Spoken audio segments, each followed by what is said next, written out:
Good morning everybody. तो आज मैं डिस्कस करने जा रहा हूं आपको measures of central tendency. Measures of central tendency जो कि बेसिकली स्टैटिस्टिक्स का पार्ट है और ये आपका सेकेंड चैप्टर है।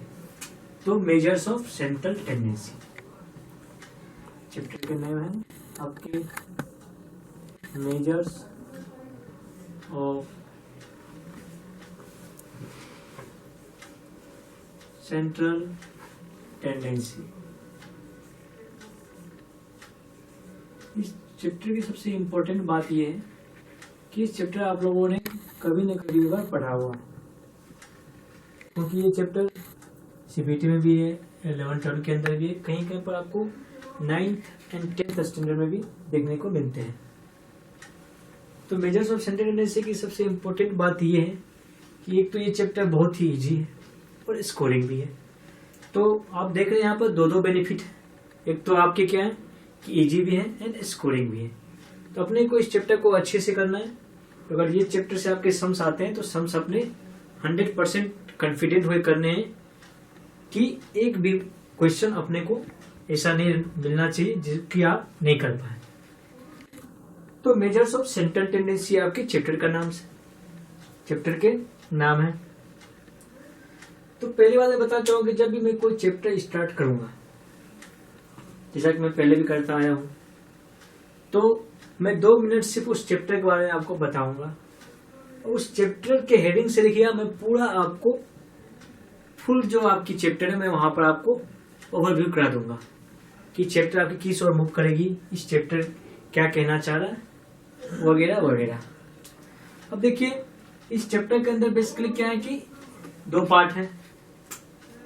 एक पार्ट आपका क्या हो गया सेंट्रल टेंडेंसी और एक पार्ट आपकी क्या होगी मेजर्स।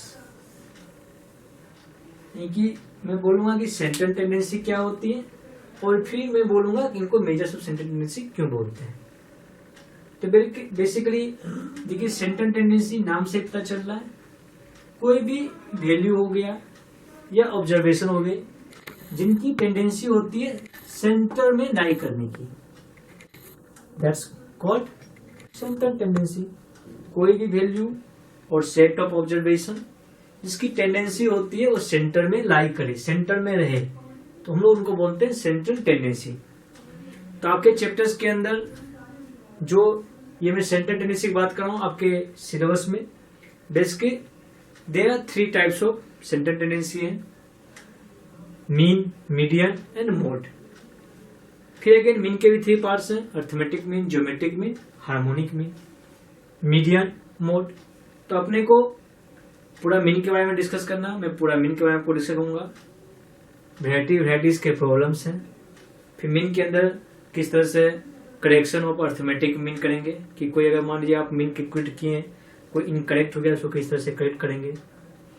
फिर मैं बताऊंगा आपको कंबाइंड मीन के बारे में। फिर प्रॉपर्टीज ऑफ मीन आएंगी, रिलेशनशिप आएंगे एम, जीएम और एचएम के बारे में, फिर उनकी यूज होगी। अगेन इनके बेसिस पर मैं मीडियन डिस्कस करूंगा। मीडियन में भी आपके सिंपल फ्रीक्वेंसी वाले होंगे, ग्रुप फ्रीक्वेंसी होंगे, उनकी प्रॉपर्टीज होगी। फिर अगेन आप मूव करेंगे क्वार्टाइल के ऊपर, परसेंटाइल, डेसाइल, इनकी प्रॉपर्टीज होगी। देन मोड जो कि आपका सेंट्रल टेंडेंसी का लास्ट टॉपिक है, मोड क्या होती है इनके बारे में जानेंगे। मोड में भी आपके simple frequency, group frequency distribution, उनके प्रॉपर्टीज, और चैप्टर के लास्ट में फिर आपके जो होंगे मीन, मीडियम, मोड, तीनों का एक रिव्यू दूंगा। बेसिकली इन तीनों के बीच में क्या एक रिलेशन है, इनकी प्रॉपर्टीज के बीच में क्या सिमिलरिटीज है, क्या डिसिमिलरिटीज है। तो बेसिकली आपको समझ में आ गया कि ये चैप्टर किस ओर मूव करेगी, ये चैप्टर के अंदर आपके बेसिकली क्या क्या आएंगे। चलिए ये मैंने आपको चैप्टर का ओवरव्यू करवाया, अब चलिए चैप्टर पे बात करते हैं। तो मैंने आपको बताया सेंट्रल टेंडेंसी बेसिकली क्या है, कोई भी वैल्यू या ऑब्जर्वेशन जिनकी टेंडेंसी होती है सेंटर में लाई करने की, that's called central tendency. Example की मैं बोलूं कि मान लीजिए मैं बोलता हूं कि ये एक एजुकेशनल इंस्टीट्यूशन है, एक एजुकेशनल इंस्टीट्यूशन है, इनके अंदर बहुत सारे स्टूडेंट हैं, बहुत सारे स्टूडेंट हैं, कोई जो नहीं भाई, मेल ही हो फीमेल भी हो सकते हैं, कोई प्रॉब्लम नहीं है, मेल फीमेल कुछ भी हो सकते हैं। अब देखें, तो मैं बोल रहा हूँ कि एजुकेशनल इंस्टीट्यूशन के अंदर बहुत सारे स्टूडेंट्स हैं, बहुत सारे स्टूडेंट हैं। तो कोई भी एजुकेशनल इंस्टीट्यूट बेसिकली किसे पता चलता है कि वो एजुकेशनल इंस्टीट्यूट जो बेस्ट है स्टडी के मामले में, तो डिपेंड करता है कि जो यहाँ के जो स्टूडेंट हैं वो एवरेज मार्क्स कितने स्कोर करते हैं, क्योंकि कोई भी एजुकेशनल इंस्टीट्यूशन जो होती है वो जज की जाती है on the basis of average marks obtain bye it's student. अगर एवरेज मार्क्स मान लीजिए मैं बोलता हूँ कि हर स्टूडेंट के अच्छे हैं, तो मीन्स के एजुकेशनल इंस्टीट्यूशन जो है, जो कॉलेज है या यूनिवर्सिटी है, वो अच्छी है।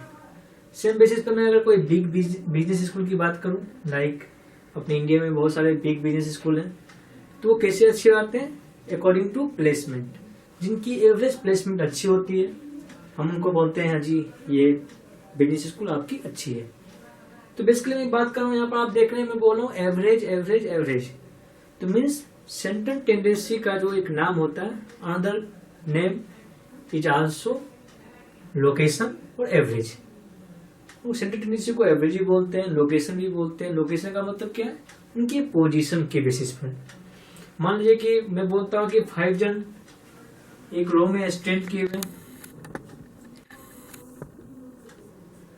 तो इनके पोजीशन की बात मैं अगर करूंगा, तो पोजीशन के अंदर आप देख रहे हैं कि जो मिडल में जो पर्सन है उनके ज्यादा फोकस होगा in compare to this two and this to.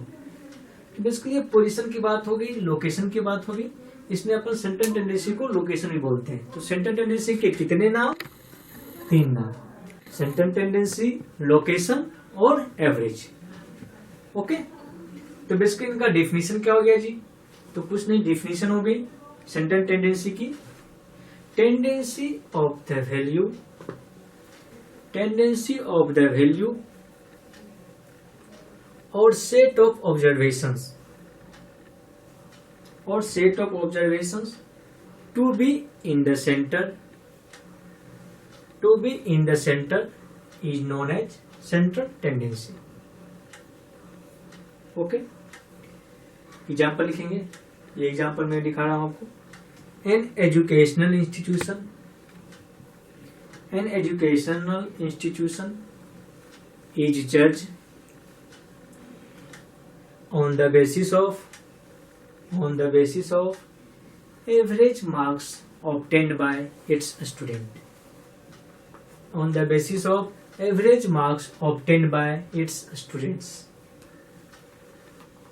Next और एग्जाम्पल ले सकते हैं, जैसे मान लीजिए बात करता हूँ एक कंपनी के बारे में, तो कंपनी, जिस कंपनी की प्रॉफिट हाई प्रॉफिट होगी एवरेज में, वो कंपनी अच्छी मानी जाएगी। तो नेक्स्ट एग्जाम्पल लिखेंगे, A company is recognized by its high average profit।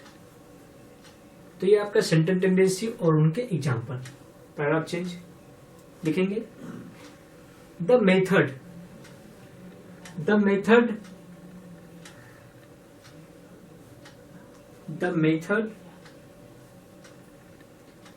To study the central tendency, the method to study the central tendency is known as measures of central tendency। यानी कि जो central tendency जो method होते हैं basically उनको ही हम लोग बोलते हैं measures of central tendency. Okay, तो यहाँ तक सब क्लियर है?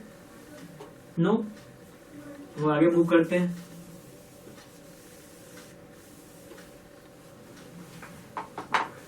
अब टाइप्स ऑफ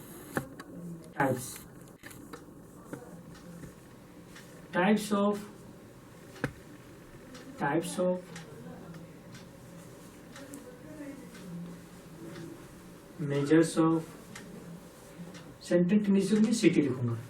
सेंट्रल टेंडेंसी या मैं इनको एवरेज बोल सकता हूँ, एवरेजेज।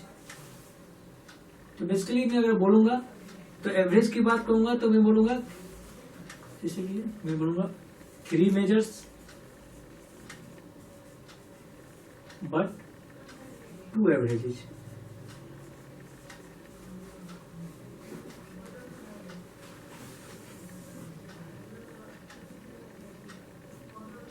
फर्स्ट जो एवरेज आपकी हो गई mathematical average, mathematical average.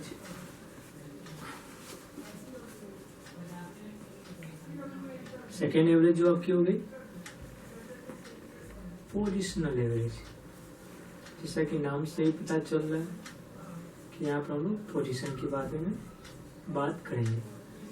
Position average, mathematical average के अंदर आपकी क्या है, हम लोग डिस्कस करेंगे मीन के बारे में, मीन के बारे में। और यहाँ पर हम लोग क्या डिस्कस करेंगे, यहाँ पर हम लोग डिस्कस करेंगे मीडियन एंड मोड के बारे में। इनको मैं क्या करता हूँ, नंबरिंग कर देता हूँ, नंबरिंग करने से बेटर होगा। ओके, मीडियन को हम लोग एम स्मॉल ए से डिनोट करते हैं और मोड को एम स्मॉल ओ से डिनोट करते हैं। मीन के अगेन 3 पार्ट हैं। फर्स्ट पार्ट जो होते हैं इनको लोग बोलते हैं अर्थमेटिक मीन, जैसा कि आप लोग जानते हैं अर्थमेटिक मीन। ओके, इनको हम एएम भी बोलते हैं शॉर्ट में। Second geometric mean, geometric mean इनको हम जीएम भी बोलते हैं या फिर इनको जिससे भी आप डिनोट कर सकते हैं। थर्ड हार्मोनिक मीन, थर्ड जो मीन के बारे में बात करता हूँ आपको, हार्मोनिक मीन। हार्मोनिक मीन को HM से भी डिनोट करते हैं या फिर इनको सिंपल H भी बोलते हैं। क्लियर? तो arithmetic mean, geometric mean, harmonic mean. Basically आज की जो क्लासेस होंगी अपनी वो मीन के बेस पे होगी। मीडियन और मोड को आज मैं डिस्कस नहीं कर पाऊंगा। आज जो मेन फोकस होगी ये मीन को डिस्कस करने की। अब आगे नोट लिखेंगे। मैं भी आपको 4 पॉइंट्स दिखाऊंगा, फिर उसके बाद मैं हर पॉइंट को डिस्कस करूंगा। सबसे पहले फर्स्ट पॉइंट लिख लें, मैं सबको लिखा देता हूँ फिर डिस्कस करेंगे।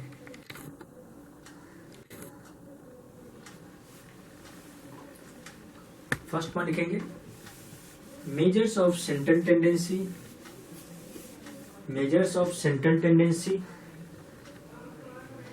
is a quantitative measure, is a quantitative measures। quantitative को अंडरलाइन कर देंगे, quantitative measures, quantitative measures को अंडरलाइन कर देंगे। Second point, the most common and useful measures, the most common and useful measures of central tendency is mean। इसे mean बोल लो, mean। Third, the best measures of central tendency, the best measures of central tendency is mean। Full stop. फिर आगे लिखेंगे इसी के point के अंदर, if nothing specified about the mean, if nothing specified about the mean, we always refer to arithmetic mean, we always refers to arithmetic mean। Fourth point, mode is the most popular, mode is the most popular measures of central tendency, mode is the most popular measures of central tendency। तो अभी मैंने आपको 4 points आपको लिखा है। अब इन 4 points को discuss करना है। तो इन 4 पॉइंट देखिए, फर्स्ट में क्या है, क्वांटिटेटिव मेजर्स। सेकेंड पॉइंट में बस मैंने आपको लिखाया most common and useful measure. Third में आपको मैंने लिखाया बेस्ट मेजर, बेस्ट मेजर। तो बेस्ट मेजर को प्लीज अंडरलाइन कर दीजिए। और फोर्थ में मैंने लिखाया most popular measure, most popular measure. देखिए 4 पॉइंट को मैं आपको समझाता हूं कि बेसिकली है क्या। पहले मैंने आपको बताया क्वांटिटेटिव मेजर्स। सबसे पहले बात, इनको समझना लिखना नहीं है, मैं सिर्फ समझा रहा हूँ। मेजर जो होते हैं बेसिकली 2 टाइप्स के मेजर होते हैं। एक होते हैं क्वालिटेटिव, एक होते हैं क्वालिटेटिव और एक होते हैं क्वांटिटेटिव। तो 2 टाइप्स के मेजर की बात कर रहा हूँ मैं, क्वालिटेटिव और क्वांटिटेटिव। यहाँ पे इम्पोर्टेंट क्या है, यहाँ मैं बात कर रहा हूँ क्वालिटी के बारे में, और यहाँ पे मैं बात कर रहा हूँ क्वांटिटी की, तो क्वांटिटी के बारे में। जैसा कि जानते हैं क्वालिटी, क्वालिटी मीन्स क्या, किन्हीं के गुण के बारे में बात करना है, किन्हीं के एट्रीब्यूट के बारे में बात करना है, उनकी कैरेक्टरिस्टिक्स के बारे में बात करनी है। और जब मैं बोलूंगा क्वांटिटी, तो मीन्स क्या, मैं क्वांटिटी मीन्स क्या, उनकी मेजरमेंट के बारे में बात करनी है। तो बेसिकली इन दोनों के बीच में डिफरेंस क्या है कि क्वालिटेटिव को हम लोग बोलते हैं ये जो आपको ऐसो नॉन मेजरेबल है, इनको आप मेजर नहीं कर सकते हैं, नॉन मेजरेबल। बट अगर मैं क्वांटिटेटिव की बात करता हूँ तो ये जो है सो आपकी मेजरेबल है, इनको कि आप मेजर कर सकते हैं। अगर मैं एग्जांपल की बात करूं, इंटेलिजेंट, इंटेलिजेंट, और यहां पर अगर बात करूं तो intelligent quotient, intelligent quotient, intelligent quotient, इनको भी बेसिकली हम लोग आईक्यू के नाम से जानते हैं। ओके, तो इंटेलिजेंट मैं बोल रहा हूँ कि कोई पर्सन बहुत ज्यादा इंटेलिजेंट है, या मैं बोलता हूँ कि कोई गर्ल्स जो है बहुत ज्यादा ब्यूटी है, तो इसका मतलब मैं बोल रहा हूँ कि ब्यूटी, इंटेलिजेंसी, ऑनेस्टी, क्या इनको आप मेजर कर सकते हैं? जी नहीं, बिल्कुल कभी भी मेजर नहीं कर सकते आप इनको। मगर मैं बोलता हूँ कि उस पर्सन की आईक्यू अच्छी है, मीन्स क्या, आईक्यू कुछ यूनिट है। क्योंकि मैं ऐसा नहीं बोल सकता हूँ कि मैं 5 ग्राम या 5 kg मेरी इंटेलिजेंसी है, नो। बट मैं बोलूंगा हाँ जी मेरी आईक्यू इतनी है, मीन्स क्या हो रहा है, आप आईक्यू को मेजर कर पा रहे हो, आप हाइट को मेजर कर पा रहे हो, आप एज को मेजर कर पा रहे हो। तो बेसिकली जिनको आप मेजर कर पा रहे हो उनको हम लोग बोलते हैं quantitative. On the same basis देखिए, मीन मतलब एवरेज, उनको आप मेजर कर पाते हैं, मीडियन को मेजर कर पाते हैं, मोड को मेजर कर पाते हैं। तो इसलिए मैंने आपको फर्स्ट पॉइंट दिखाया, measures of central tendency is quantitative measure, not qualitative measure. और एग्जाम के अंदर ये बहुत कॉमन क्वेश्चन है, जब भी ऑप्शंस आते हैं तो स्टूडेंट कंफ्यूज कर जाते हैं, क्वालिटेटिव, क्वांटिटेटिव, बोथ, नन, और आंसर मैक्सिमम टाइम्स रॉन्ग ही होते हैं। इसलिए प्लीज इतना बस ध्यान रखना आपको, मैं बोल रहा हूँ क्वांटिटी के बारे में, क्वांटिटी कुछ नहीं समझना, क्वांटिटी बोल रहा हूँ मतलब मैं मात्रा, मीन्स मैं बोल रहा हूँ कि क्वांटिटी क्या है उसकी, मतलब उनका मेजरमेंट क्या, इनको मेजर कर सकते हैं। क्वालिटी मेजर नहीं कर सकते, बल्कि वो एट्रीब्यूट के बारे में आपको डिस्कस करता है। फिर मैं आपको सेकंड पॉइंट दिखाया, most common and useful measure. तो most common and useful measure मैंने बताया बिकॉज इनको आप इजी वे में कंप्लीट कर सकते हैं और समझने में आसान है। इसलिए मीन को हम लोग मोस्ट कॉमन भी बोलते हैं और बेस्ट मेजर भी बोलते हैं, क्योंकि इजी है कंप्लीट करने में और कैलकुलेशन में भी इजी है। और मैंने फोर्थ पॉइंट देखिए आपको लिखा है most popular measures of central tendency. तो देखिए मोस्ट पॉपुलर की बात कर रहा हूं तो ऑब्वियसली क्या है कि कुछ स्पेसिफाइड कैरेक्टरिस्टिक्स हैं उनके अंदर, तभी मैं बोल रहा हूं आपको मोस्ट पॉपुलर। मान लीजिए एक सोसाइटी के अंदर बहुत सारे पर्सन रहते हैं, हम बोलते हैं कि वो जी बंदा बहुत ज्यादा पॉपुलर है। तो पॉपुलर बहुत सेंस में हो सकता है, या तो बहुत ज्यादा गुंडे ही करता है, या बहुत ज्यादा अच्छा है। मैं बोलता हूँ जी हाँ जी वो लड़के हैं जो पढ़ने में बहुत अच्छे हैं, तो क्या मैं उनकी एक स्पेसिफाइड कैरेक्टरिस्टिक्स की बात कर रहा हूँ। तो सेम यहाँ पर देखिए मोड के साथ भी ऐसा ही कुछ होता है। मान लीजिए मैं बोलता हूँ कि जो शू मैन्युफैक्चरिंग कंपनी है वो शूज प्रिपेयर करती है, तो शूज जो बड़ी बड़ी कंपनी जो मैन्युफैक्चर करती है, ऐसा नहीं कि जितने सारे शूज है वो निकाल जाते हैं एक ही साइज के, नहीं, उनकी कुछ कॉमन साइज होती है, और वो कॉमन साइज जो होती है पीपल उनका डिमांड ज्यादा करते हैं। तो जनरली क्या है कि कंपनियां क्या करती है, उस साइज के शूज ज्यादा बनाती है in comparison to other size. तो चूंकि वो मोर कॉमन है, पीपल के डिमांड है उनके, तो इनको उन्हें बोलते हैं कॉमन साइज है, तो उनको बेसिकली कंपनी बोलती है ये अपना मॉडल साइज हो गया, ये मॉडल साइज हो गया, इसलिए मोस्ट पॉपुलर हो गया। तो therefore mode is called most popular measures of central tendency. Okay, तो ये कुछ थ्योरेटिकल बातें थी जो कि मैंने आपको यहाँ पर डिस्कस किया। चलिए अब आगे मूव करते हैं कुछ प्रैक्टिकल बात के ऊपर, कुछ प्रैक्टिकल बातें। तो सबसे पहले मैं तो अभी आपको बताया कि मैं आज के टॉपिक से मीन डिस्कस करूंगा, तो अपन हेडिंग देंगे मीन।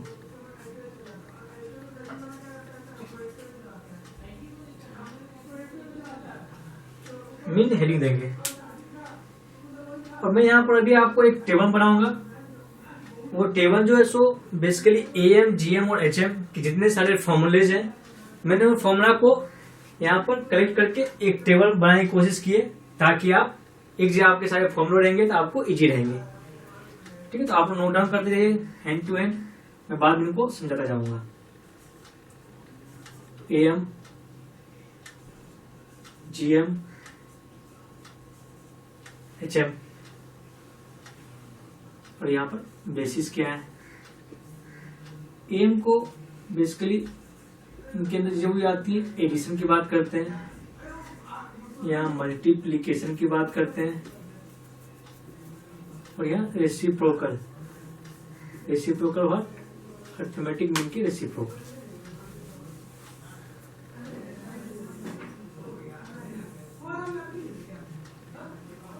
तो इनके अंदर क्या है, मैंने आपको टेबल बना दिया है ताकि इजी रहे। फर्स्ट बेसिस क्या है, मैं बोलता हूँ सिंपल मीन। मैंने बोला सिंपल मीन ब्रैकेट में इफ नो फ्रीक्वेंसी गिवन। यहाँ फ्रीक्वेंसी के बारे में कोई भी चर्चा ही नहीं होगी, नो फ्रीक्वेंसी इज गिवन, यहाँ कुछ भी फ्रीक्वेंसी नहीं है। इनका फॉर्मूला क्या हो जाएगा, इनका फॉर्मूला होगा सम of all observations, sum of all observations divided by number of observations।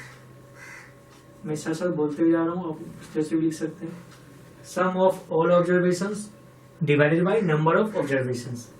Number observation को स्मॉल n से इंडिकेट करते हैं, और मीन को मैं इंडिकेट करता हूँ x बार से।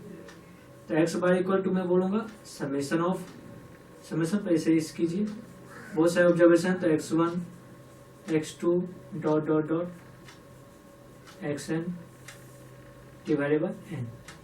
अब मैं इनको बोल सकता हूँ summation of x divided bye n। तो ये आपका x बार का फॉर्मूला हो गया, summation of x divided bye n। GM की बात करूंगा तो यहाँ पर लिखेंगे nth root of the product, nth root of the product of observations, nth root of product of observations। मैं यहाँ पे G बोल रहा हूँ, तो इनका फॉर्मूला क्या हो जाएगा, basically x1 into x2 dot dot dot xn, और यहाँ पे पावर हो जाएंगे 1/n, इसलिए मैंने बोला आपको nth रूट, और इनका मल्टीप्लीकेशन। तो देखिए इन फॉर्मूला को क्या है, मैं थोड़ा मॉडिफाई कर सकता हूँ कि एग्जाम के कोई फॉर्मूले भी सेम आते हैं। तो मैं देखिए इसमें लॉग ले लेता हूँ, by taking log on both side. अगर लॉग ले लूंगा तो ये हो जाएंगे लॉग जी। जैसे कि आप लोग थोड़ा जानते ही हैं कि जब भी छत के ऊपर अगर कोई होती है, अगर लॉग की बात करता हूँ तो वो जंप करके बाहर आ जाते हैं, मीन्स ये 1/n जो होंगे आपके ये यहाँ पर आ जाएंगे जंप करके, और लॉग में जो भी मल्टीप्लीकेशन होती है वो मल्टीप्लीकेशन कन्वर्ट होके समेशन में आते हैं जब भी लॉग की बात करते हैं। ठीक है, तो मैं उसको और डिटेल में मैं बता दूंगा बाद में। तो ये हो जाएगी आपकी लॉग समेशन ऑफ एक्स। तो एक फॉर्मूला क्या हो गया आपको, log g equal to 1/n log summation of x. जिनको भी ये समझ में नहीं आया कैसे है कोई बात नहीं, मैं अब फिर से अगेन मैं इनको समझा दूंगा कि कैसे होता है ना। थर्ड HM रेसिप्रोकल, जैसे कि नाम से पता चलता है रेसिप्रोकल, तो वाकई में ये रेसिप्रोकल है। तो किनका रेसिप्रोकल है जी, ये बेसिकली एडिशन AM का रेसिप्रोकल होता है। तो किनके अंदर क्या करेंगे, सबसे पहले first find reciprocal, then mean, and again reciprocal। आप सोच रहे हैं क्या रेसिप्रोकल मीन फिर रेसिप्रोकल मीन्स, बेसिकली इनका कैलकुलेशन 3 स्टेप में होता है। अगर मैं इसको अगर हिंदी में लिखना चाहूँ इनको क्या बोलूंगा, उसने जी जो भी आपके ओरिजिनल नंबर है पहले उनको उल्टा कीजिए, फिर उनका AM निकालिए और फिर से उनको उल्टा करिए। तो उल्टा AM उल्टा थोड़ा बहुत अभी समझ में आया होगा, नहीं समझ में आए जब मैं एग्जांपल कहूंगा तो और भी अच्छे से समझ में आ जाएंगे। और इनका फॉर्मूला होगा H equal to n summation of 1/x। देखिए मैं इस फॉर्मूला को थोड़ा समझाना चाहूँ कि ऐसे कैसे हो गया। देखिए मैंने आपको बोला सबसे पहले ओरिजिनल नंबर जो है सो उनको उल्टा कीजिए। मान लीजिए मैं बोलता हूँ कि ऑब्जर्वेशन जो मेरे x1 x2 इस तरह से ऑब्जर्वेशन है, मैं इसको बोल रहा हूँ सबसे पहले आप उल्टा कीजिए। तो स्टेप पर मैंने इनको उल्टा किया, मीन्स मैंने उल्टा किया, मैं 2 ही ले रहा हूँ। फिर मैंने बोला आप इनका मीन निकालिए, तो आप इनका मीन क्या करेंगे, सिंपल आप ये तो करेंगे इनका मीन। फिर मैंने बोला इनको उल्टा कीजिए, तो मतलब क्या हो गया आपको, ये हो गया। तो अब क्या मैं इनको इस तरह से लिख सकता हूँ, n divide by summation of 1/x। अब देख सकते हैं 1/x1 प्लस 1/x2 हुई तो बहुत साइड तक जाएंगी, इनका मैं सम करूंगा तो समेशन 1/x होगी। तो आप यहाँ क्या देखें, जो भी नंबर है उनका उल्टा कीजिए, उनका उल्टा किया, उनका मीन निकालिए और फिर से उनको उल्टा कर दीजिए। नहीं कुछ समझ में आ रहा है, डायरेक्ट फॉर्मूला पुट कीजिए, आंसर अपने आप आ जाएंगे, कोई दिक्कत वाली बात नहीं है। तो मैंने आपको बताया सिंपल मीन के बारे में कि किस तरह से अपन सिंपल मीन कैलकुलेट करेंगे। ओके, इसी तरह जो आपकी होगी सिंपल मीन के बाद सेकेंड पॉइंट,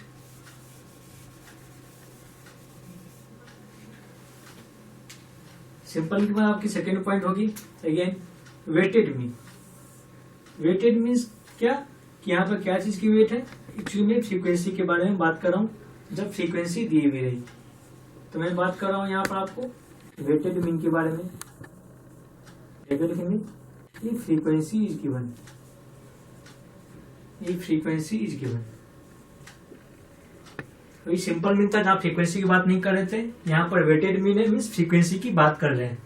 तो इनका फॉर्मूला क्या हो जाएगा, पहले मैं फॉर्मूला लिख देता हूँ। इनका फॉर्मूला हो जाएगा xy equal to f1 x1 plus f2 x2 dot dot dot fn xn divided by f1 plus f2 dot dot dot fn। Means क्या क्या मैंने जो ऊपर में जो फॉर्मूला था मैंने सिंपल ऊपर भी फ्रीक्वेंसी से मल्टीप्लाई कर दिए और नीचे भी मैंने फ्रीक्वेंसी से मल्टीप्लाई कर दिया और कुछ भी नहीं किया। तो क्या मैं इनको बोल सकता हूँ summation of fx divided by summation of f, या फिर मैं इनको समेशन ऑफ fx और इनको मैं कैपिटल N से भी डिनोट करता हूँ फ्रीक्वेंसी के सम को। Okay, frequency of sum, frequency of sums.